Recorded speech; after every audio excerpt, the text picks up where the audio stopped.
Good morning. Oh, thank you.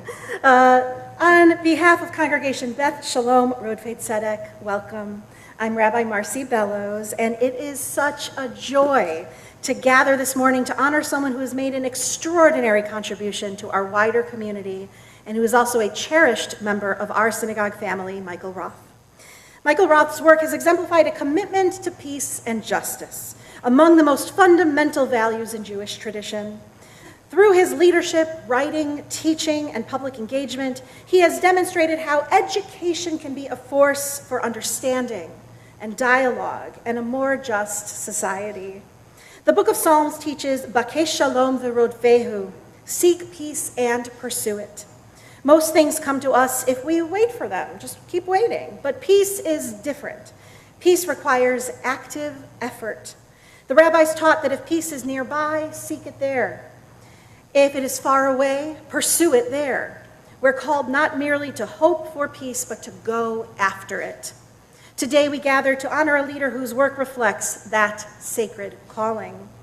Our congregation's name, Beth Shalom Rodfei Tzedek, means house of peace, pursuers of justice. We understand these ideals not simply as aspirations, but as obligations. Each of us is called to participate in the holy work of building a more just and a peaceful world. That work requires daily acts of leadership, integrity, and courage. It requires a willingness to build bridges across differences, to defend the dignity of every single person, and to create communities where learning, dialogue, and human flourishing can thrive. It is a true honor, Michael, to present you this morning with a CBSRZ kippah. You may already have one, but now you have a special one from today, made up, of course, comprised of our beautiful ark created by Saul LeWitt. So this is for you, if you want to come on up. Thank you very much. You're very welcome. You may.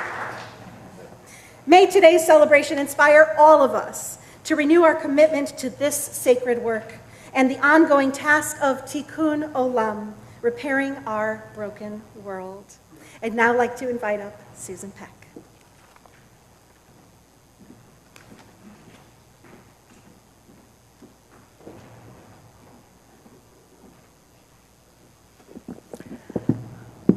Good morning, everyone.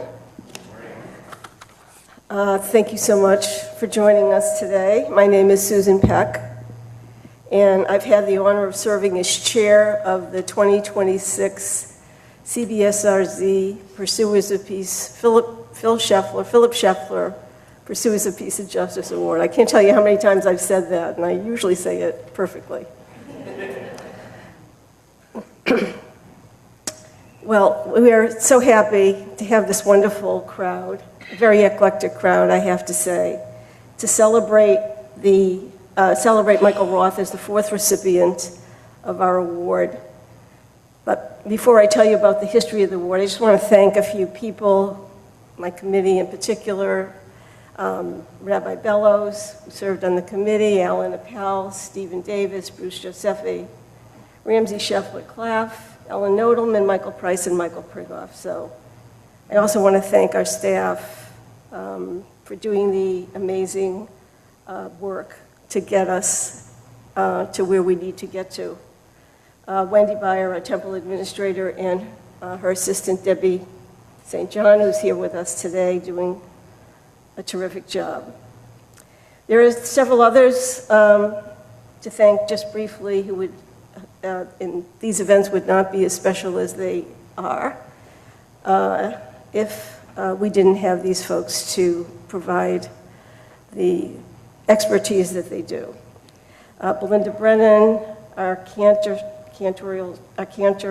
Erica Udoff, and David Zalesnik. So thank you. David is our Zoom guy and our volunteer photographer today. He doesn't do that as a living, but he's really good at it.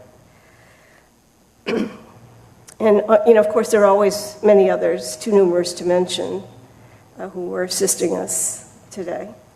So our Peace and Justice Award originated in 2015 to highlight the ongoing commitment of this congregation to the pursuit of peace and justice in Jewish tradition and in our community.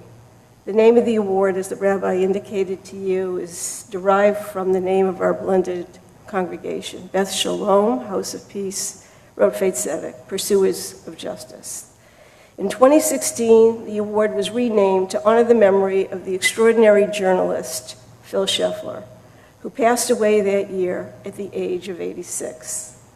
Phil began his life in journalism as the first television street reporter for CBS News, where he went on to work for 52 years. Phil spent most of those years at 60 Minutes. There is irony in the fact that this historic program has been so prominent in the news this past week, although not in a good way. Because of these news reports, though, I felt compelled to tell you a little bit about Phil's experience there. In 1980, Phil became a senior producer of 60 Minutes and eventually its executive editor. In these capacities, Phil had a direct hand in producing every 60 Minutes report broadcast from 1980 to 2003, when he retired. Along with executive producer Dawn Hewitt, 60 Minutes became not just a premier news program, but one of the most respected, popular, and long-standing programs in television history. For those of us lucky enough to know him, Phil was committed to the highest ideals of journalism. His commitment to the truth and facts were uncompromising. And Phil loved this congregation. Although he would complain that there was not enough English in services, his deep and resonant voice, singing and reciting prayers in Hebrew was always one of the strongest. He contributed to the life of this congregation in many ways. He was present for holidays and Friday night services when he was here in his part-time home in Essex, which was very frequently. He was involved in most of our most memorable programs over the years. Phil was the moving force who kickstarted the endowment fund to help secure the financial viability of the congregation by creating a limited series of prints of our iconic Ark cover behind me, signed and numbered and donated by the artist and fellow congregant Saul LeWitt. For these reasons, when Phil passed away in 2016, it seemed imperative to attach his name to this award.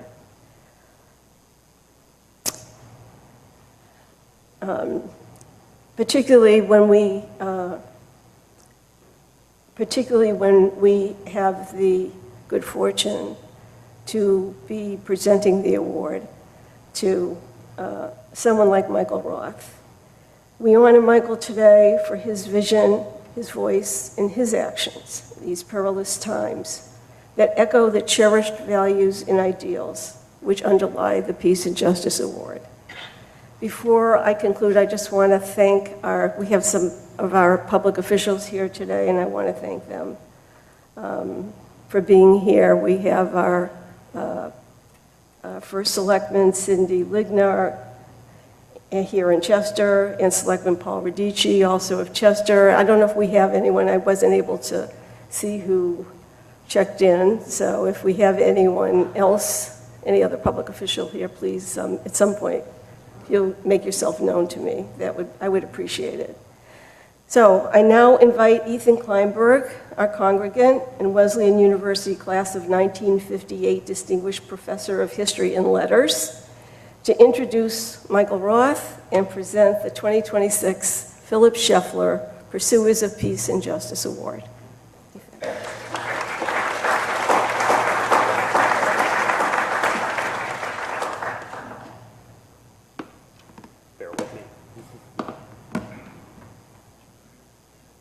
So, can everybody hear me? Let's get this right. Actually, when I walked in, I was feeling like on top of the world, but then Chloe said to me, she said, "You nervous?" And I thought, no. And then I thought, well, maybe I am.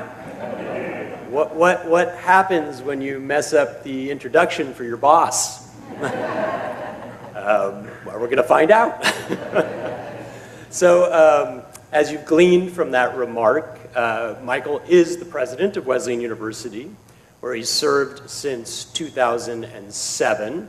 I actually have seniority on Michael in that regard. I've been there since 2001, though I see some people who've been there even longer than me.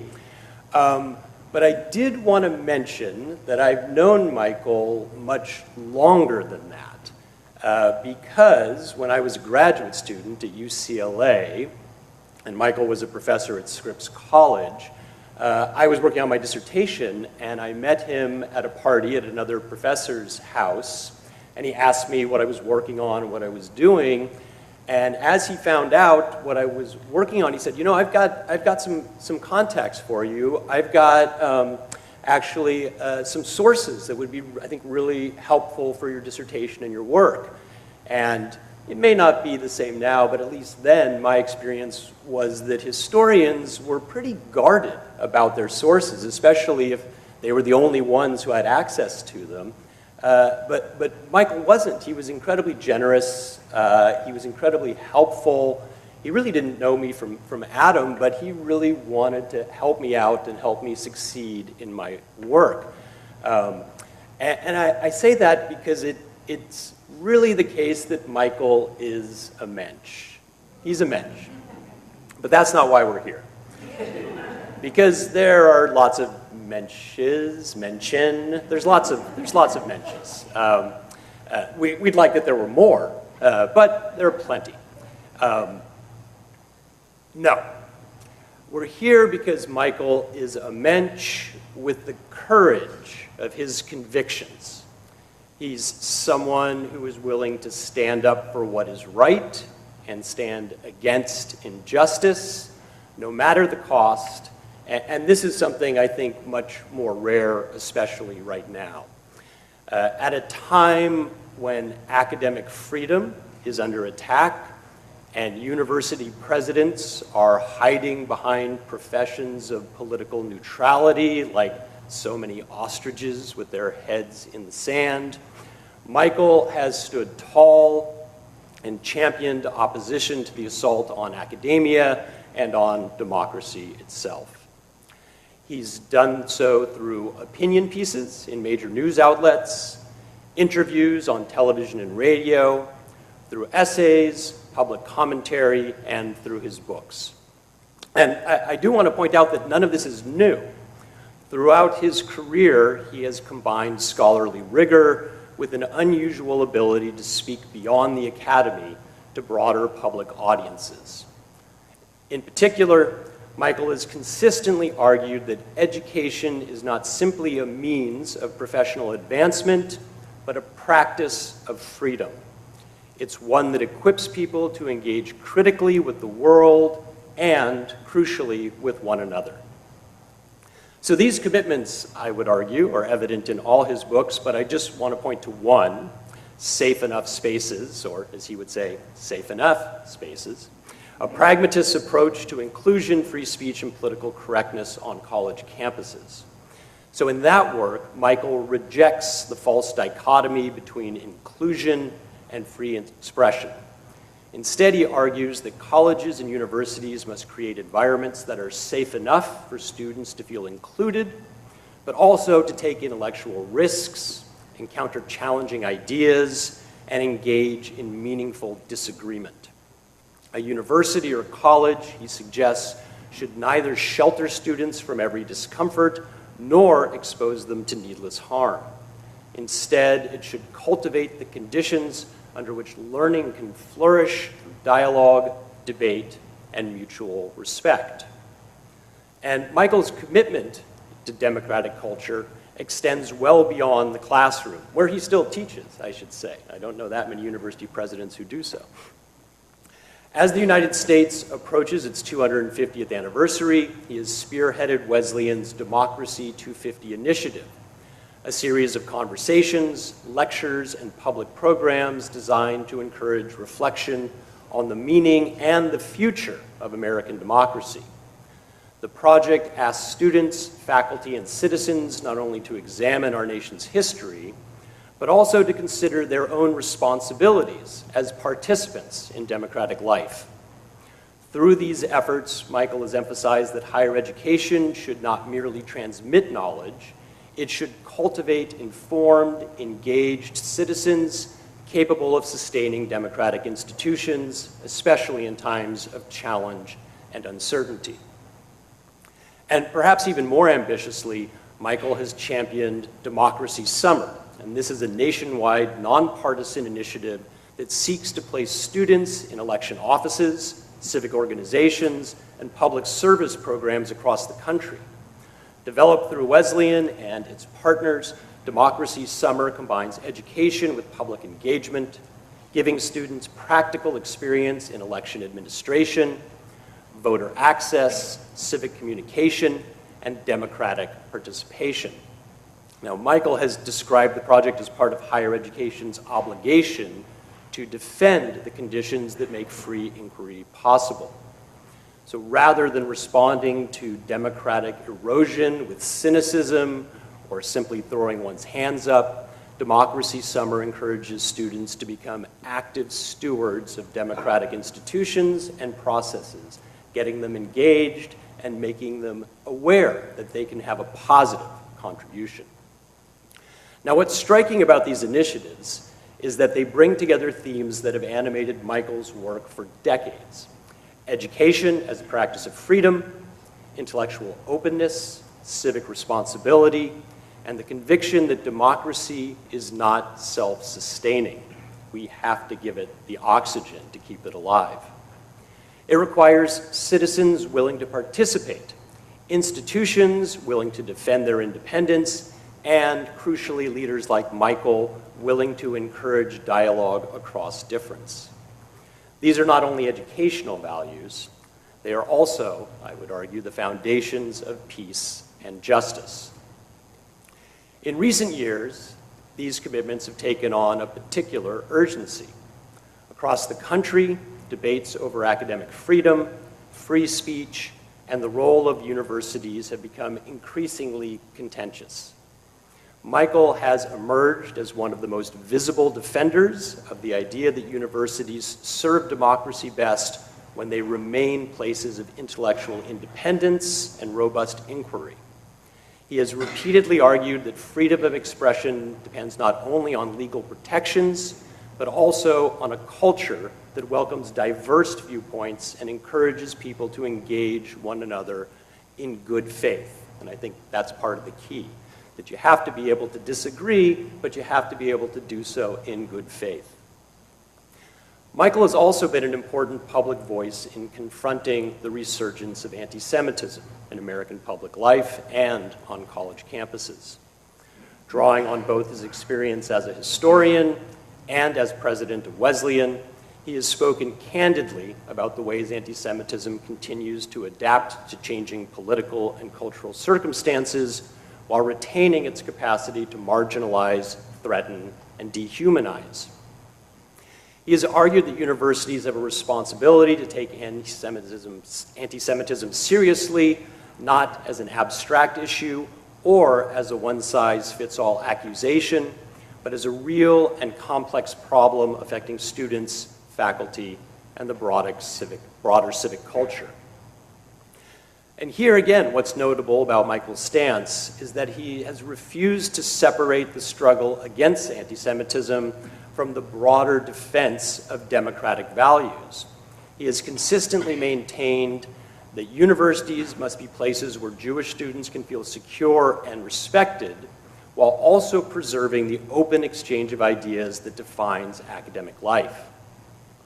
In moments of heightened tension and polarization, he has rejected both indifference and censorship, instead insisting on the difficult work of education, dialogue, and principled leadership. To my mind, what makes Michael's voice so compelling and important right now is that his views on what makes for effective education and functioning democracy are neither doctrinaire nor partisan. He has criticized censorship and conformity wherever he sees them. He has defended diversity, equity, and inclusion while also defending debate. He has challenged universities to be more accessible and more democratic while simultaneously resisting efforts to subordinate scholarship and teaching to political agendas. At a moment when so many institutions have chosen silence or caution, Michael has chosen the bold course to speak loudly in defense of his values. These are not only academic concerns. Michael's work informs us that pursuit of peace and justice is one that requires intellectual and moral practices. This pursuit requires us to remain open to learning from others. It requires us to resist fear and dogmatism. And it requires us to create communities in which disagreement does not become dehumanization. As we heard, Philip Scheffler devoted his professional life to those ideals, and as we've heard, it should not be lost on us that at this moment, 60 Minutes, the show Scheffler was best known for, has itself fallen victim to the censorial trends which imperil our democracy. The pursuit of peace and justice depends upon our ability to resist authoritarian impulses, to confront difficult truths, to listen to one another, and to imagine a future that is more inclusive and more humane than our present. Michael Roth embodies these virtues and has enacted them as a scholar, an educator, a leader in higher education, and as a tireless advocate for democratic culture. I'm always proud to tell people that I work at Wesleyan because Michael is our president, and I do so often to colleagues at other universities who really don't feel very good about their leadership or their views. But I'd have to say I'm even more proud that I'm able to call Michael my friend and my fellow congregant here at CBSRZ. And so it is for me with humility and great pride that I have the opportunity to offer on behalf of the congregation Beth Shalom Roth Zedek community the 2026 Philip Scheffler Pursuers of Peace and Justice Award for Michael.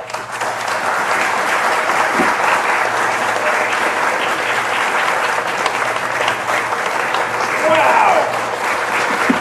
Wow, wow, wow.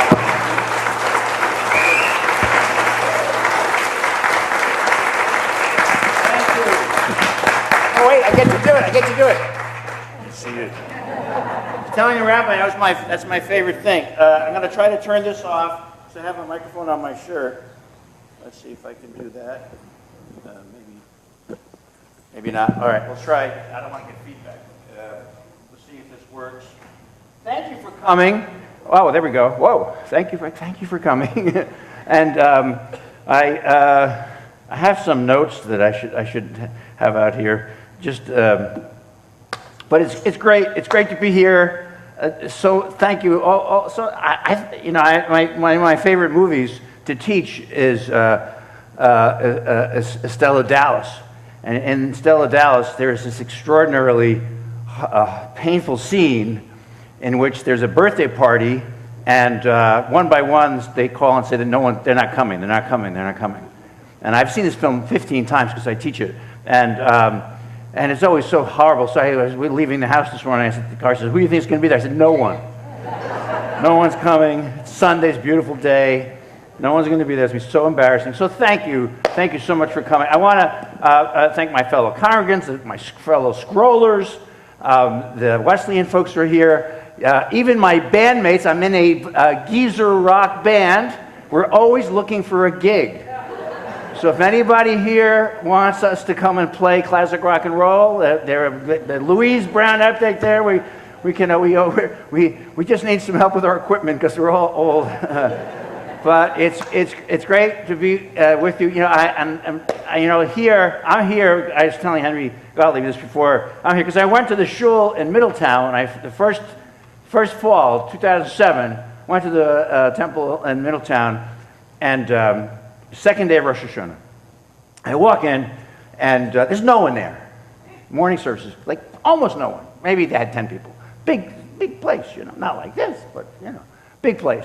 So I get there. And the Gabbai says to me, "Oh, the President Wesleyan is here," which is already a miracle for, you know, the Jewish President Wesleyan. And so he says, and I'm a little embarrassed because I'm coming. I just want to come. He says, "Where should you sit?" I mean, it's 95% of the seats are open. I said, "I can sit anywhere." He says, "No, you'll have my seat. I'll stand." Like the house of guilt.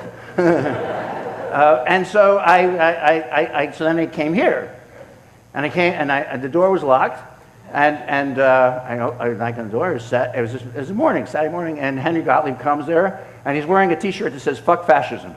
And I said, "I'm in the right place." So thank you. It's great to be with you. The only problem is, I don't know if my mother's watching in Florida. She just turned 98 this week. But you know, people.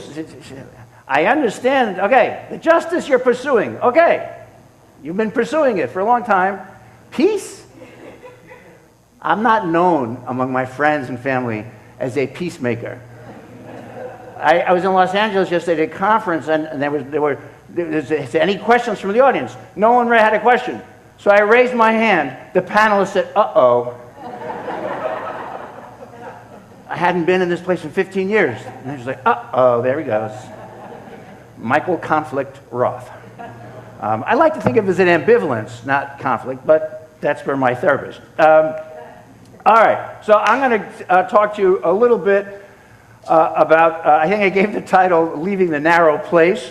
My scroller friends know that I'm obsessed with the narrow place, Mitzrayim, leaving Egypt. Alan always teases me that I focus too much on the wilderness. I'm one of those guys who don't want to get to the promised land. I think it's a disaster, as I think the facts have borne this out. So I wanted to talk to you about like this thing that we do in scrollers and Jews do with Torah, and lots of other people do it as well, of knowing that two things that seem in tension with each other can both be true, right? Because I've been thinking about this, especially with the 60 Minutes stuff, that people seem to think, well, if X is true, I have to do 1, 2, 3, 4, 5, 6, 7. I have to do all those things if X is true. And if I don't believe X is true, then I have to do A, B, C, D, E, F, G. They feel as if you can't hold two truths together when they're in tension. And so I wanted to talk to you about why that's so problematic in a couple of different areas. Higher education, because that's I know about, and civil society, of which higher education is a part. And then a couple of other areas. I won't speak too long, probably. You never know.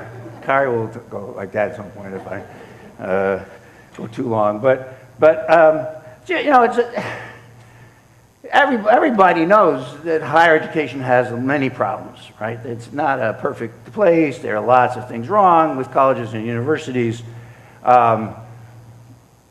We'd be hard-pressed to find another sector of American culture and economy that's better. Maybe women's basketball. Well, no, there's a lot of controversy. The Knicks, yeah, okay.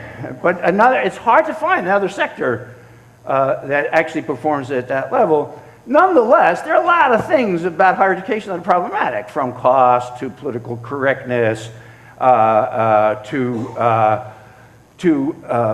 sometimes being disengaged from the rest of the country's political and moral concerns. Lots of things that are wrong with higher education. In 2016, I wrote a piece for the think 16 or 17, I wrote a piece for wound up in the Wall Street Journal on why we should have an affirmative action program for conservatives in higher education. This pleased no one. No one. And, you know, and actually an op-ed editor once said to me, I am almost impossible for me to publish a thing that you, a college president, can write because you have to please everyone, he said. And that makes for a crappy op-ed. So I wrote an op-ed that pleased no one, which makes it very good because people read it because people read things they hate. You know, oh, I'm so mad, I'm going to read it again. Henry Gottlieb is a perfect example of that, right? He comes to Torah every week and says, this is nonsense. Every week. So you get, you know, people read things they get upset by. So this is an affirmative action program for conservatives because a friend of mine who was on the board of Wesleyan, we became friends, he pointed out to me all the ways in which colleges and universities assume a kind of progressivism, leftism that maybe sometimes is appropriate, but it's really just a reflex. It's like it's done without thinking. It's done as a prejudice, a bias. And when he first told me, he said, why in the history department at Wesleyan, Ethan's in the history department at Wesleyan, why are there not more conservatives? Or anyone who said they're conservative. And I said to him, kind of smugly, I guess, that, you know, do you know any conservatives who would spend 8 to 10 years in graduate school and take a job, the opening salary of which at that time was $70,000? And he said, well, no, nobody's that stupid. I'm a conservative. And when, you know, kids were graduating from college and getting internships that paid as much as an assistant professor. But I thought that seemed like not a terrible argument, but, sorry, am I not? I'm sorry. Can you not hear me well? Oh, okay. Sorry? Okay. Is it okay in the back? You can hear? Okay. The problem is that, as I saw it at the time, was that faculty committees tend to find the people who make them feel most comfortable and then hire those people. And those people tend to have the same political views as the hiring committee. And we've seen this, you see this in a lot of places. It's particularly pernicious in education, where you want a variety of views. It's particularly galling when the professors are also saying that they value diversity. You know, and then they actually create a monoculture. And so I called for a affirmative action program because I thought you actually had to be intentional about it. When Kari and I were graduate students at Princeton long ago, my department, history department, said, we'd love to hire women, but we hire the best. They all just have the same biological equipment that we like. The men said, these old guys, and we were incredulous. And then they said, well, we hired Natalie Davis. We hired a woman. So shows that we don't have prejudice. So, and Harvard always said, we have Harvey Mansfield there. He's 90 years old. It shows we're not prejudiced. Like, it's crazy. It's like some of my best friends are, you know, that kind of argument. And so I really thought we needed to combat the political prejudices at colleges and universities that create an intellectual monoculture because it's really pernicious for teaching and for research. We just don't ask certain questions. Now, people, Charles Salas is here. You remember he pushed back when I wrote that article. He said, you know, it's not like you have to be a Marxist to teach Marx, or you have to be a Catholic to teach Aquinas. The second one was aimed at me because I teach Aquinas. You know, and it's true. You don't have to be a medieval Catholic to teach Aquinas, but it helps to not just have people with one set of political or religious views teaching everything. I think John Stuart Mill said that it's not enough just to value the diversity of ideas in the abstract. We should value meeting people and getting to know people who have ideas different from our own. It makes a big difference when you talk to someone who believes this stuff rather than someone who's cheerleading for this stuff, as I do, and I teach a great books course. So on the one hand, it's true that higher education has a political bias problem. I think it's still the case. At Wesleyan, we've made some progress. We raised a few $1 million from the person I was talking about before, who became friends, to bring more conservative speakers and faculty, and we've hired a few people, but it's been slow. It's been slow. And so I take some comfort at Wesleyan in the fact that initially no one liked this op-ed, everybody was angry at me, but now there's a real debate in the faculty at Wesleyan and other places about the importance of intellectual diversity. There is actually a conversation about this bias. And I think that that's how you get over biases, especially in a professional situation. When people become aware of the biases, they're more they want to act like good professionals. They want to be intentional and create more political diversity.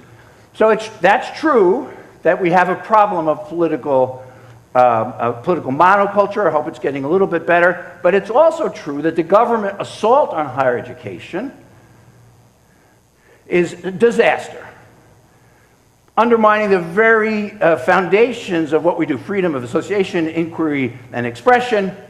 When you have people canceling classes because they're afraid to teach certain things, when you have ideas of intellectual or political quotas in departments, that would be enforced by federal government. This is a disaster, I think, because it'll undermine the practice of freedom, as Ethan described it, the phrase I used in a book called The Student. It'll undermine that practice because the government is going to make things worse by trying to use this real problem. It is true we have a political bias problem. To use that real problem as an excuse for further government control.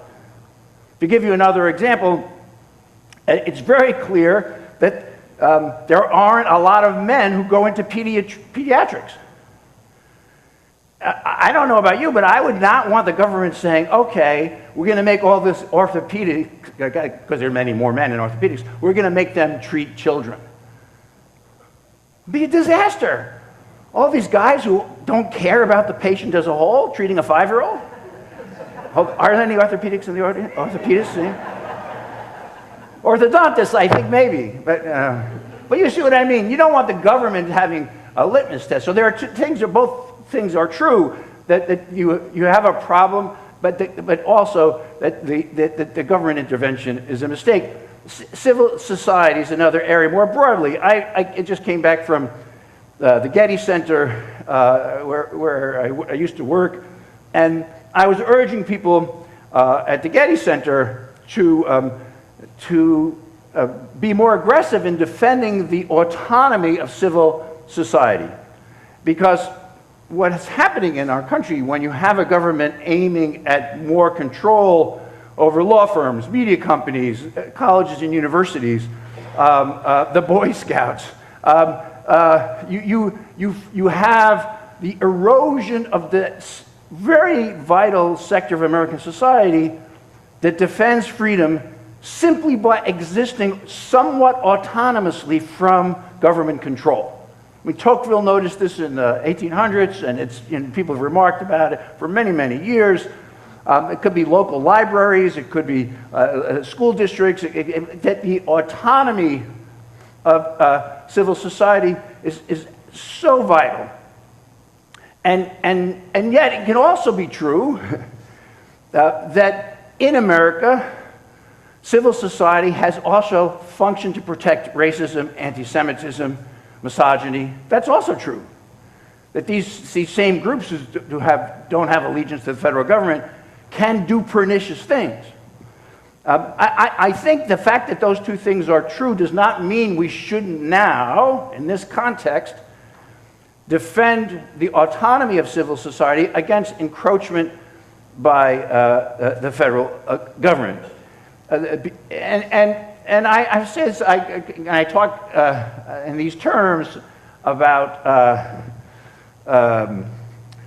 the importance of defending American democracy. I sometimes, since I speak a lot at universities, have people in the audience and they say, "Fair," or something like that. They say, you know, American democracy it's never been fair. It's never been equitable. It's always been filled with racists and anti-Semites and corruption. What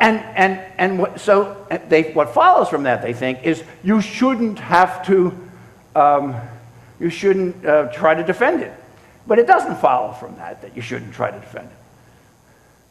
I mean, what follows from it is that there's a lot of work to be done to improve the health of civil society, and the first thing you have to do is to defend it from a very powerful federal government. The federal government of the United States is extraordinarily powerful, especially when it doesn't obey its own rules. I mean, it's absolutely frightening. And I think that's why we see around the country so much what Tim Snyder called anticipatory obedience. Because people don't know where the next shoe will drop. They're afraid. And so on a tactical level, people say sometimes, well, maybe you should not speak up so much because Wesleyan's not being attacked. Not a Jewish thing to do, but I do it anyway. Wesleyan's not being attacked. One of my colleague presidents said their policy, a very distinguished school, I don't like it, but very distinguished, she says, our policy is not to be the tallest blade of grass. Well, that just means I want this guy to get it, or I want that person to get hurt.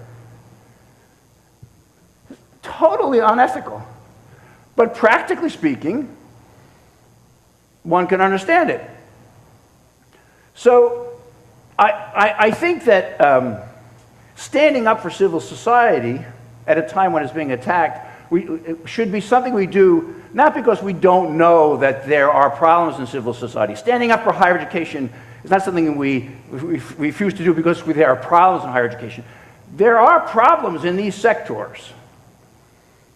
But if we don't defend them, if we don't ensure they continue to operate without expressed allegiance to the federal government, I fear that the path of authoritarianism in this country will be extraordinarily easy. I know it's complicated because sometimes people are fighting for their own thing without as big a mouth as I have. They want to do it on a low key. And I try to respect that. I mean, because there are different ways of doing these things. I'll give you an example. 10 days ago or so, a couple of weeks ago, maybe it is now, the White House announced that the Smith College is being investigated because they admit trans girls, trans women. And I thought the Iran war was going badly, so you know what surefire a popular thing you could do is attract trans people. And so I don't know the President Smith, and it's very odd in a way because Wellesley does the same thing, Mount Holyoke does the same thing, Scripps College does the same thing. I mean, but only Smith at the women's colleges. So if you're the president of Wellesley, what do? You say, do I not say anything? So I wrote to the president of Smith and said, I'm sorry this is happening. It's really scary when the government announces it's investigating you. I said, do you want anyone to do anything? Do you want people to call it? And she said, thanks for writing. I really appreciate it. But we're going to handle this in the courts. It's a litigation process. And I think on a practical on the practical side, I get that. I think that's I was moved to actually speak out so much almost a year and a half ago when that poor young woman outside of Tufts got swept off the street by masked ICE agents. She's around our daughter's age. Sophie, who was bat mitzvahed right here.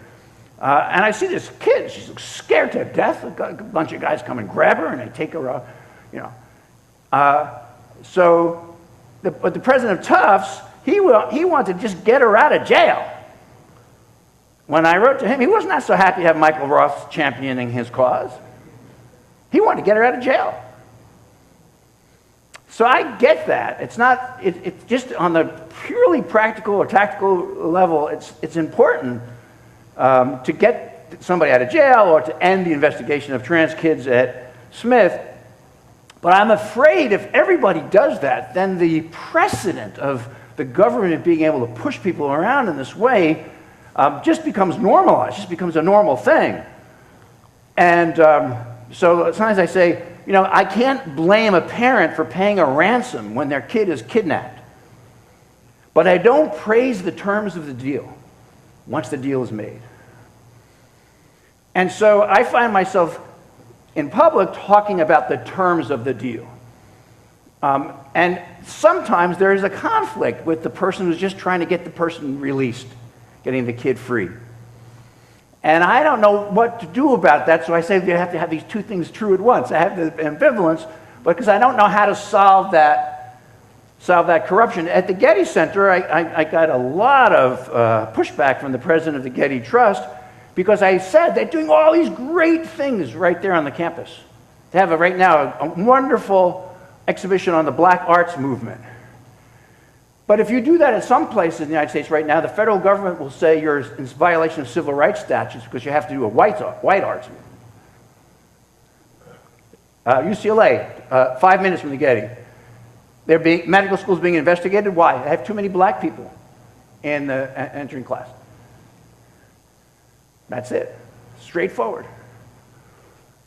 I think the president of Getty should be talking about that. She doesn't agree.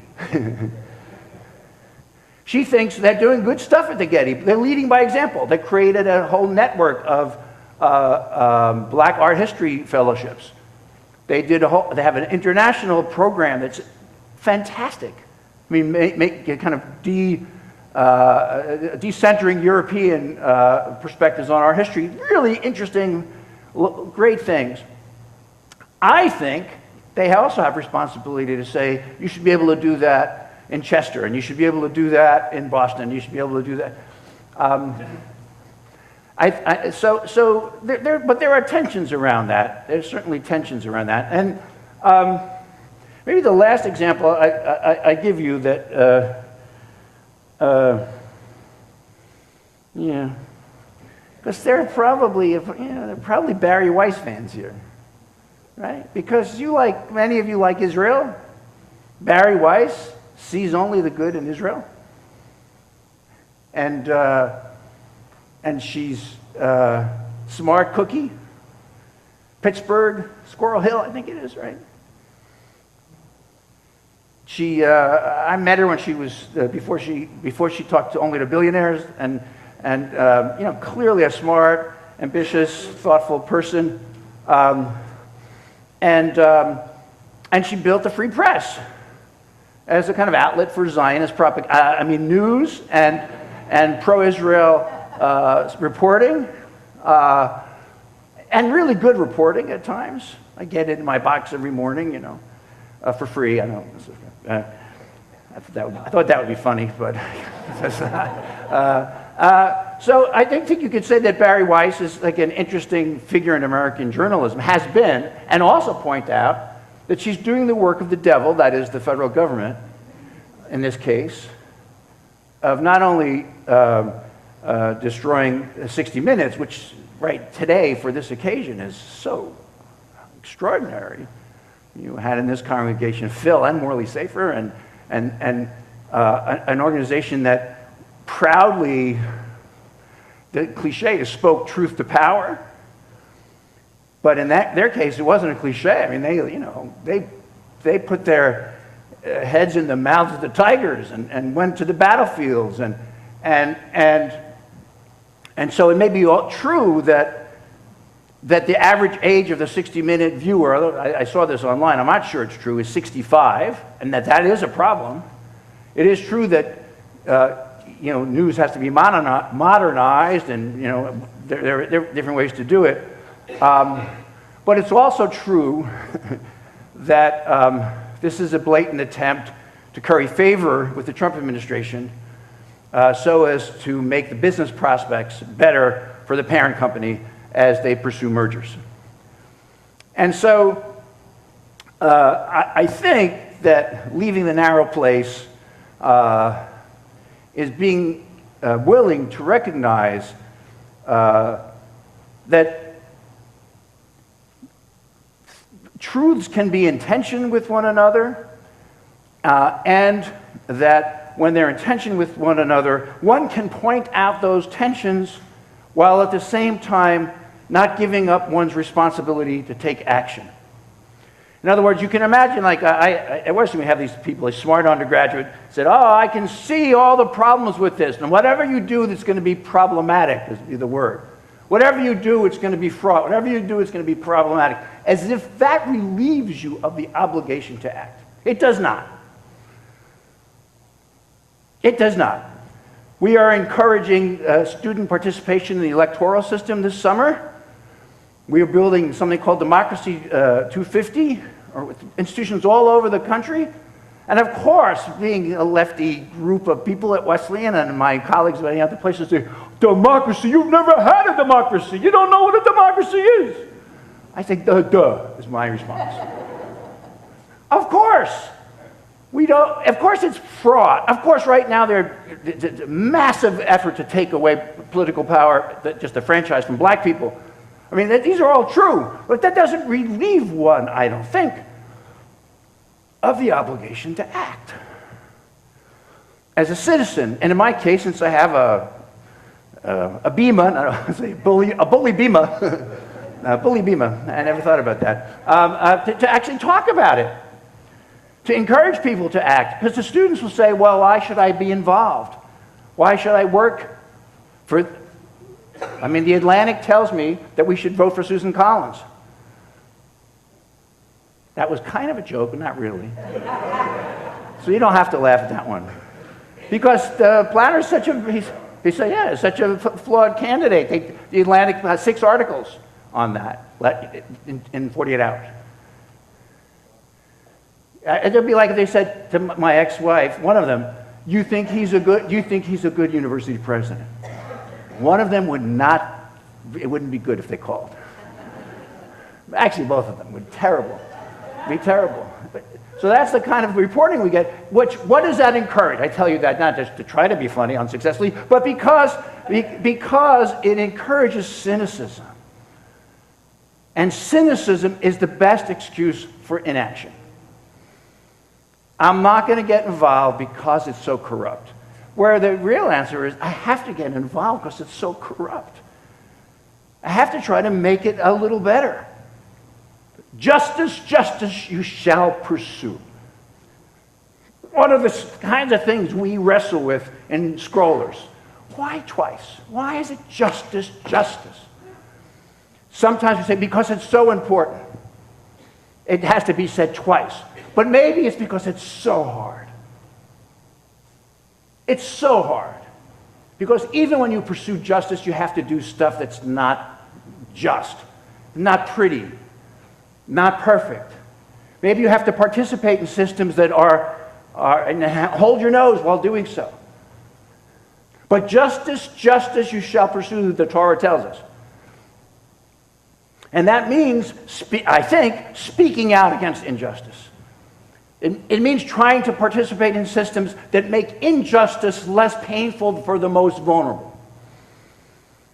It means working together as neighbors, as colleagues, as co-religionists, as friends, to defend the systems that exist by participating in them, not because they're perfect, but because we aspire to make them better.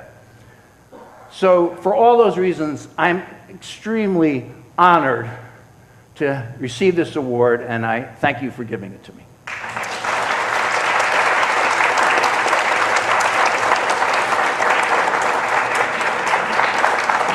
Well, thank you. So I get to do it again. This is my favorite thing. Please be seated.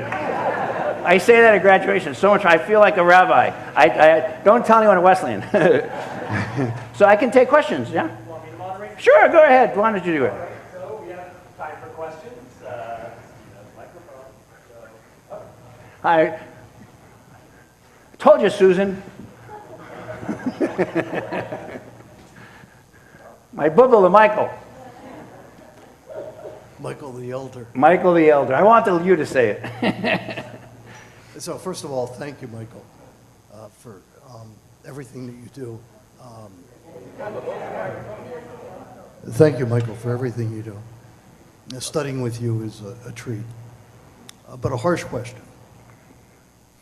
So we've been studying together 5, 6, 7 years? We're 15. Who are you? Who are you in our text? Who do you identify with? Hey, who do I identify with in the Torah? God. No. No. I couldn't resist. You know, I was reading about, no, I can't, you know, oh my goodness. Aaron, little brother, you know, stoic in the face of extraordinary loss. But I say that because you've asked me the question. I really, when we study together, I try to think, what about this perspective? What about that? What about Miriam's perspective? What about Dina's perspective? What about Joseph's perspective? I was just, because we had the Midrash person last week, I'm forgetting her, Leah Berkowitz was with us, and so I was reading these Midrashim about Joseph. And, you know, because we talked about, you know, one of the things we don't talk about enough in the Bible is how beautiful Joseph was, how physically charismatic he was. So I admire Joseph. But I try then to think about the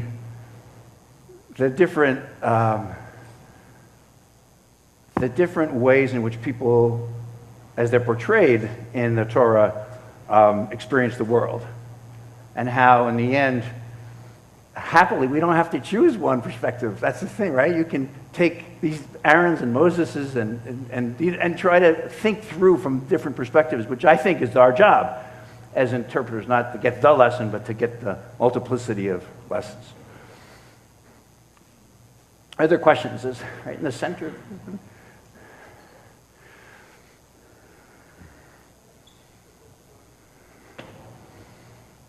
I could also repeat the question if it doesn't work. I'll just repeat it. Here we go. All right, we're on. Unless I misheard you, I believe you used the term anticipatory obedience. Yes. Could you explain that? Oh, sure. Thank you. It's a term that Tim Snyder, the Canadian, he's gone from Yale to Toronto, right? And he wrote a book called On Tyranny, as did I, but his sold. In that book, he talks about the path of authoritarianism. And many people have noticed this before, that authoritarianism, tyranny, is successful when people start to obey things before they have to. So to give you an example, since we're among friends, like the presidents of Vanderbilt and WashU, they have been like rushing to Trumpify themselves. Now they use Trump soap, they use Trump shampoo, I exaggerate just a little, because they really believe in the agenda from the White House, or because there's a lot of money to be made. And that's really extreme version. But another version would be closing all your DEI offices before anybody asks you to. And now we see it even worse examples. It's kind of people do these things out of fear. That's anticipatory obedience. You obey because you think they're coming after you. And then there's more like corruption or hypocrisy, which is universities that are slashing their humanities programs because they know it pleases the federal government, but they also want to save money and slash the humanities programs. So, so that's what it is. You're welcome. David, right there. There we go. So first, your courage is admirable. Thank you. But my question is specific to Wesleyan and not to the whole broader civic society. So you have, and perhaps more so now than 10 years ago, your progressive faculty and your conservative faculty, your progressive students, your conservative students. What do you consider to be success? How do they influence each other? How do you measure that? Yeah, it's a great question. Thank you. So I had a faculty member come to see me several years ago now, and a great guy, a great teacher and citizen of the university, great scholar, and he came to see me and he said to me, "Do you realize I am the only person in the social science building that goes to church regularly?" And he could see I was like going through my mental Rolodex, you know, thinking, what about that guy? Well, Dick Buell used to, you know, blessed memory, used to come to Torah study, but he was a churchgoer, but he had retired, and other people, and whether it's exactly right anymore or not, his point to me was, you have people teaching about religion and society, and you don't have any people who practice Christianity or Catholicism. And that seemed to me a real big problem, actually. And so making a space for more conversations about that problem is really, that for me was success. That was Dayenu. You know, that was enough that would, to just get the conversation rolling. And then I thought smart people would actually realize if they had biases, then they would work to counteract them. I am asked, though, sometimes, well, how many people vote Republican on your faculty? And I don't know, actually. I'm not allowed to ask, and I don't want to know. If I had to guess, I would say maybe 1 or 2 out of a few hundred. No, I think faculty, not staff, but I mean in the national elections, but I don't think that's the same. I think being a conservative is not the same like who you vote for. Although I do think it is a problem that in a polarized society, the university, and not just Wesleyan, it represents, you know, maybe it's 52%, maybe it's 46%, but there's a lot of people missing then. Now, a lot of Americans believe, you know, in fairies, and they believe in things that are, they believe in intelligent design, things you wouldn't teach in university. So I'm not thinking we have to be completely representative, but I do think that there are opportunities still to create more conversation by having more people from diverse backgrounds. But I don't try to measure to see what would be successful when we would be done.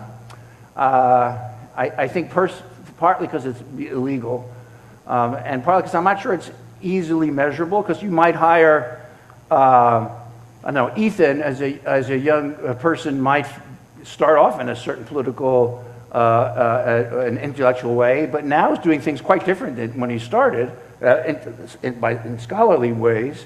And so I think there's, you know, most faculty are there for a very long time.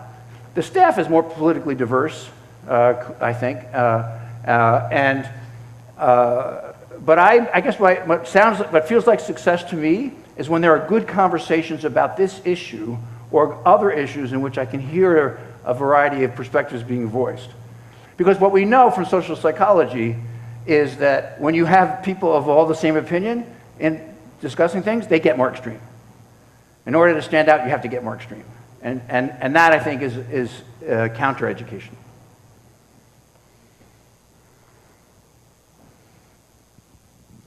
As a veteran of student protest during the Vietnam War, I'm wondering how you differentiate disagreements with the policies of Netanyahu and Trump and anti-Semitism on campus. It seems to me that the political regime is using the protest against it is using anti-Semitism as a screen for fighting the people who disagree with them. Yeah, well, we definitely agree about that. I wrote a piece that I think the Times gave it a title just along those lines, saying that anti-Semitism is a screen or a myth that the Trump administration is using. It's not a myth that there's anti-Semitism. One of the strangest things for me during the Gaza protests was that I had all these Jewish kids coming to see me who saying, I didn't think there was any anti-Semitism left. And I looked at them like, where? What? And they were so earnest. I said, where did you grow up? Scarsdale. I mean, but I was surprised. Even in Scarsdale, I thought, at least they would tell you. Don't go over to Mamaroneck or New Rochelle. Hey. I don't know. So, but there was that feeling that since they had never, and I think some of these kids, they had never encountered anti-Israel activity. And so to them it felt anti-Jewish. I knew, as these events unfolded on campus, that there's roughly the same, if not more, a higher percentage of Jews protesting than there were Jews not protesting. In fact, Kari and I were walking through the encampment one morning. I walk through the encampment every day, a few times a day. But in the morning, we would walk through with our dog. And one morning, we'd walk through and somebody screams, "Murder!" Well, I'm used to this. You know, it's like, pizza! You know, I don't hear. Kari whips around. She's like, "What did you say?" And our dog Lola and I are like, no, stop, no conflict. I'm getting a war for peace. This student was off the Haraka, actually, and technical term.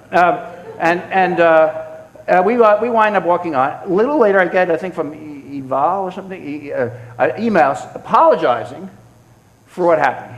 And they said, and if you want to know why there's an Israeli in a tent underneath your window protesting, I'm glad to come and tell you. This is magic, right? I said, of course, please come and we talk. He explained he's very anti-Netanyahu. So on the one hand, I think from the Trump administration, it's totally disingenuous. The guy breaks bread with Nazis. And, I mean, you know, Christian nationalism is going to come for the Jews. It's coming for the Jews already. It'll come sooner or later.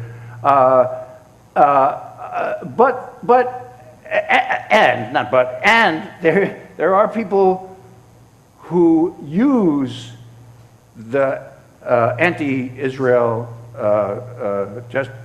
pass for the anti-Semitism was always there. In other words, it's a way, now they can be anti-Semitic, it's polite. For a while, it wasn't so polite. Now you can be a cool progressive and really be anti-Semitic. So I think it's Netanyahu who has made the world safe for anti-Semites. I don't think anyone has done more for anti-Semitism in my lifetime than Netanyahu. He has legitimated anti-Semitism among the young. And I find it really painful because, like, our daughter goes to pro-Palestinian marches all the time, but she's uncomfortable coming to this shul because she thinks we're too pro-Israel, officially. That we don't actually denounce war crimes if they're committed by Israelis. We only denounce them if they're committed by non-Israelis. And I find that painful because this is a kid who's like, she's certainly more observant than anyone else in our family. She feels deeply about her Judaism. And to her, it leads her to being anti-Zionist. Because for her, Israel is Netanyahu, since she's a little kid. For us, Israel is 67, Israel is 73. I mean, it's a different set of orientation points. So all of that is to say, I think the government's use of anti-Semitism is blatantly manipulative and will be bad for the Jews. But I also think that there is a real anti-Semitism that should be denounced whenever we can denounce it. And I try to be, I don't just put the shtick on for you guys. Like when I talk at the Goya show audiences, I don't know supposed to say that. When I talk in non-Jewish audiences, I, as one Israeli said to me, "You're using Jew speak," as if that was a problem. Because he thought. But I want people to know that I'm Jewish when I speak about these issues. I think it's really important. I wrote for the Forward a couple of times. I tried to publish in Jewish Currents, and they said, "We're not for you." That's fine. But I do think I think that's what it means, two things at once. It's being used in the worst manipulative way, and it's also real, anti-Semitism. Is there a microphone coming? Microphone coming. Okay, go over there and we'll come to you next. Yes? So the last time I saw the Michael, last time I saw the Michael Roth show was at my reunion last year. Just put it, it's on, you just have to speak into it directly. Since everyone of you Okay, better? Yes, it all depends on what you're going to say next. Okay. I don't know if this is statistically correct, but when I was at Wesleyan, I had transferred from St. John's so I could sit in Victor Gurevich's class as one of the few nerdy philosophy majors, mostly because people said, well, if you want to do studio, like, be a philosophy major, you got all the credits anyway. Okay. When I come back to my reunion, suddenly philosophy's cool. All these people are talking like they were Because of philosophy Ethan. majors. I don't think that was true. I don't know. It might be true. I thought it was cool. I mean, but I didn't have any friends. do you, but you know, I mean, do you know what I mean? And then Yeah. 2 weeks later, I was fortunate enough to get Obama tickets, and I thought, wait, these two, this is like, these two would be a show, you and Obama. And then Buttigieg, and I thought, this is a podcast, and now Mondami. It's like, there's just so much enthusiasm and energy and thinking, and it was nice that it was at Wesleyan. I Thank didn't know you. what to expect. Thank you. It is true that philosophy has had a resurgence in many places, and Wesleyan is one of them, partly because they're doing what I think we might call practical philosophy, but in a very interesting way. Like, so I was a Victor Gurevich student, and he was a dear friend. His granddaughter was my student, and she just graduated. And now we have a class called How to Live a Good Life, Living a Good Life. It's taught by 3 or 4 philosophers, and they actually talk about philosophy as a practice rather than just as like a study of texts. And it's very popular, and the students, they vote at the end, like, do you want to live like an existentialist or a Stoic or an Aristotelian? And I know it's not the most philosophical way of deciding, but what it shows is the students are really engaged in thinking about how philosophical issues intersect with their lives. And I think that's a really great thing. I'm from a generation where I feel, stopped the Vietnam War. And I think the movement was entirely because of the universities and colleges. Everything originated there. And today, the universities are cowering, and there's too many issues. We need the universities because standing alone to stop this administration by a bunch of old hippies marching down Broadway is not enough. We need the universities, and I don't understand why they're not more involved. Yeah, I wish I had a better answer. We've gone to the No Kings protests, and like you, we see lots of older people. Although in Middletown, there was a nice little contingent from Wesleyan came down the hill, and you know, I think that some of the leaders of the protests around the Gaza invasion some of those leaders were intimidated by government repression, and there's certainly a withdrawal from action by many students who are afraid, especially their international students. And then there's, you know, the Vietnam protests were fueled by physical danger to students, a draft. And so, I mean, I was surprised there were no protests, or almost no protests on college campuses about the war in Iran. And I think part of it is that for many people it's very abstract. They're not thinking about, are they going to go? Are they going to be called up? So, but I agree with you that the energy of young people is vital to break these trends in our democracy that we've been talking about. And that's why we're doing this Democracy 250, the Democracy Summer, trying to get people involved, not so much in protest, but in participation. We could do more questions when we're schmoozing, but I think we've come to the end, so let's thank you. Oh, I would talk. Thank you. Thank you, everybody. Thank you. Wow, wow, wow.